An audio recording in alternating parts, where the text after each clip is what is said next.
In the summer of 1924, deep in the wilds of British Columbia, a man vanished. Not for hours, not for days, but for an entire week.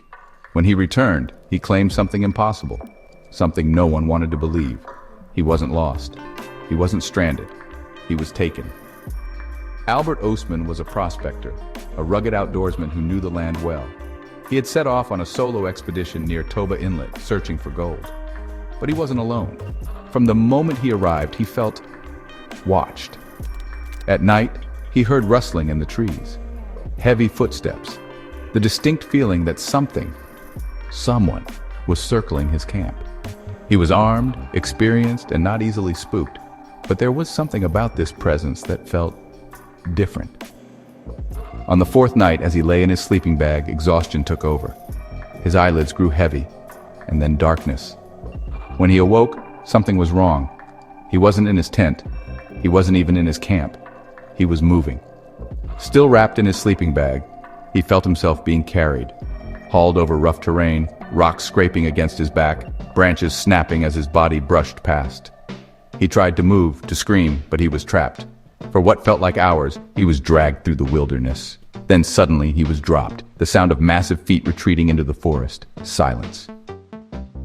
When Ostman finally wriggled free, he realized where he was, a small, enclosed valley, hidden deep in the mountains, and he was not alone. They were there, watching him, a family of 4 creatures unlike anything he had ever seen. Not bears, not gorillas, not human. Sasquatch. The largest of them, male, towered over him, easily 8 feet tall, broad-shouldered, covered in thick, coarse hair. The female, slightly smaller, stood nearby, with 2 younger ones peering out from behind her. They did not speak. They did not attack. They simply observed, as if deciding what to do with him. Ostman was their prisoner, but strangely, he was not harmed. He spent the next 6 days trapped in their hidden valley, forced to live among them. They communicated in low grunts and gestures, showing clear intelligence. The young ones were curious but cautious. The female would occasionally offer him food, roots, berries, dry meat. The massive male always stayed close, watching his every move. He was studying them, but they were studying him too. Ostman knew he couldn't stay forever. He had no idea how far he had been taken, no way to navigate back. But then, he saw his chance.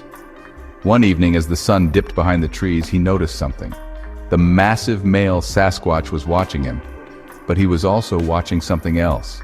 Something he seemed interested in.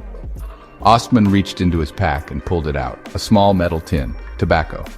Curious, the creature watched as Ostman placed a pinch of snuff under his lip. Then, he held it out, a test. The towering beast took the tin, studying it for a moment before raising a handful to his mouth. Then, he inhaled. The reaction was immediate. The Sasquatch lurched forward, coughing violently, staggering back, shaking its massive head. Its deep, rumbling breath turned into hacking gasps. Ostman didn't wait. He grabbed his rifle, his pack, and ran. Through the trees, across the valley, up a rocky incline. He didn't stop, didn't look back. He climbed higher and higher until he saw it, a break in the ridge, and beyond it, the world he knew. He never saw them again. Ostman never told his story, not for decades. He feared the ridicule, the disbelief, the mockery. It wasn't until 1957, 33 years later, that he finally spoke.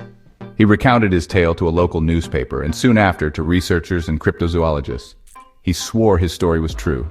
Skeptics dismissed him, called it a wilderness fever dream, a fabrication. But Ostman never wavered. Even until his dying day, he stood by every word. A Sasquatch family, intelligent, territorial, living in the most remote corners of the world. A creature not just seen, not just encountered, but one that took him. Was Albert Ostman telling the truth? Or was this an elaborate tale crafted over decades? Whatever the answer, one thing remains clear. Something lurks in the wilderness. Something watching, waiting. What do you think? Was Albert Ostman truly abducted by Bigfoot? Let us know in the comments below.